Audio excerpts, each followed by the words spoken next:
Chapter 18. Have you ever felt despair? Absolute hopelessness? Have you ever stood in the darkness and known deep in your heart and your spirit that it was never, ever going to get better? That something had been lost forever and that it wasn't coming back? That's what it felt like, walking out of the varsity, walking out into the rain. When I'm in turmoil, when I can't think, when I'm exhausted and afraid and feeling very, very alone, I go for walks. It's just one of those things that I do.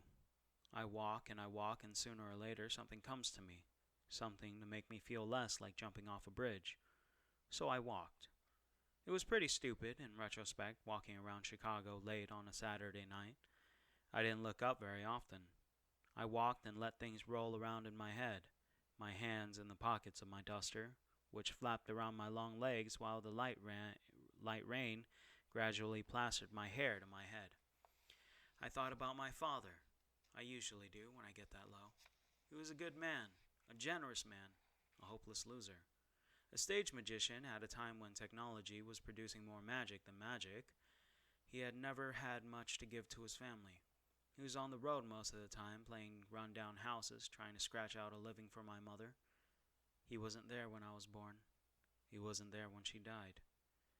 He showed up more than a day after I'd been born. He gave me the names of 3 magicians, then took me with him on the road entertaining children and retirees performing in school gymnasiums and grocery stores. He was always generous, kind, more kind and more generous than we could afford, really. And he was always a little bit sad. He would show me pictures of my mother and talk about her every night. It got to where I almost felt that I knew her myself. As I got older, the feeling increased. I saw my father, I think, as she must have, as a dear, sweet, gentle man, a little naive but honest and kind, someone who cared for others and who didn't value material gain over all else. I can see why she would have loved him. I never got to be old enough to be his assistant, as he had promised me. He died in his sleep one night, an aneurysm, the doctor said. I found him cold, smiling. Maybe he'd been dreaming of Mother when he went. And as I looked at him, I suddenly felt for the very first time in my life utterly, entirely alone. That something was gone that would never return. That a little hole had been hollowed out inside of me that wasn't ever going to be filled again. And that was how I felt. The rainy spring night in Chicago, walking along the streets, my breath pluming into steam, my right boot creaking with every step, dead people occupying all of my thoughts. I shouldn't have been surprised, I suppose, when after hours of walking my steps carried me back to Linda Randall's apartment. The police were all gone now, the lights all off, all the gawking neighbors cozy in their bed. It was quiet in the apartment complex. Dawn wasn't yet brushing the sky, but somewhere on a window ledge or in a rooftop nest a bird was twittering. I was at the end of my strength, my resources. I hadn't thought of anything, hadn't come up with any brilliant ideas. The killer was going to get a spell together to kill me the next time he had a storm to draw on. And from the way the air felt, that could be any time.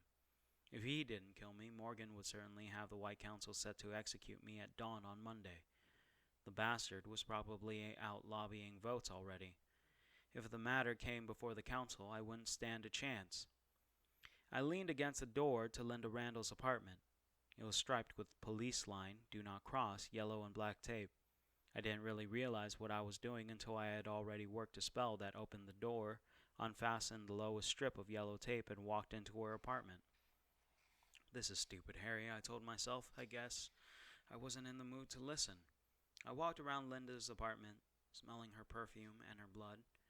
They hadn't come to clean up the blood yet. The apartment manager would probably have to handle that later. They never really show you details like that at the movies. I eventually found myself lying on the floor on the carpeting next to Linda Randall's large bed.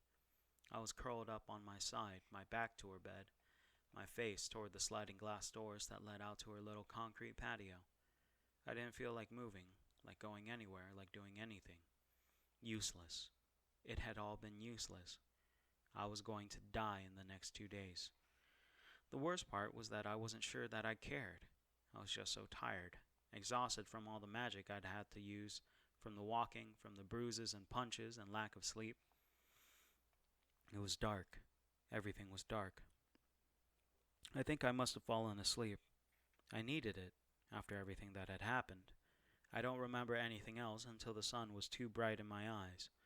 I blinked and lifted a hand against the light, keeping my eyes closed. Mornings had never been my best time, and the sun had risen above the tops of the building across the city, cheerful springtime sunshine that dashed down through Linda Randall's curtains, through my eyelids, and into my brain. I grumbled something and rolled over, face to the cool darkness under Linda's bed, back to the warm sunlight. But I didn't go back to sleep. Instead, I started to get disgusted with myself. "What the hell are you doing, Harry?" I demanded out loud. "Lying down to die," I told myself petulantly. "Like hell," my wiser part said. "Get off the floor and get to work." "Don't wanna. Tired. Go away." "You're not too tired to talk to yourself, so you're not too tired to bail your ass out of the alligators either. Open your eyes," I told myself firmly. I hunched my shoulders, not wanting to obey, but against my better judgment I did open my eyes. The sunlight had turned Linda Randall's apartment into an almost cheerful place, overlaid with a patina of gold, empty still to be sure, but warm with a few good memories. I saw a high school yearbook lying nearby, underneath the bed, several photographs serving as bookmarks. There was also a framed picture of a much younger Linda Randall, smiling brightly, none of the jaded weariness I had seen in her in evidence, standing in her graduation robes between a kind-looking couple in their late 50s. Her parents, I presumed. She looked happy. And lying just on the edge of a stray little beam of sunlight, one that was already retreating as the sun rose above the edge of the buildings, was a small red plastic cylinder with a gray cap. My salvation. I snatched it out from under the bed. I was shaking.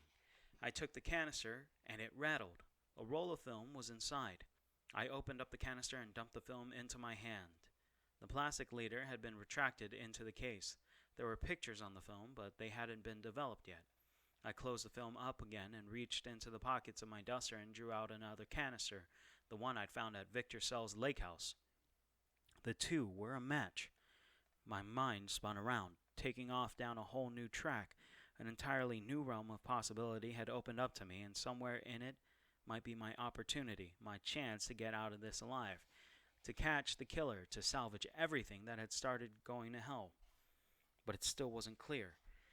I couldn't be sure what was going on, but I had a possible link now, a link between the murder investigation and Monica Sell's aborted inquiry into the disappearance of her husband, Victor. I had another lead to follow, but there wasn't much time to follow it. I had to get up, to get on my feet and get going fast. You can't keep a good wizard down. I stood up, grabbed my staff and rod, and started toward the door. The last thing I needed was to get caught trespassing on a crime scene. It could get me arrested and stuck in holding, and I'd be dead before I could get bail. My mind was already rolling ahead, working out the next step, trying to find this photographer who had been at Victor's beach house, and getting these pictures developed and seeing if there was anything in them that was worth Linda Randall's death. It was then that I heard a sound and stopped. It came again, a quiet scraping. Someone turned the key in the deadbolt of the apartment's front door and swung it open.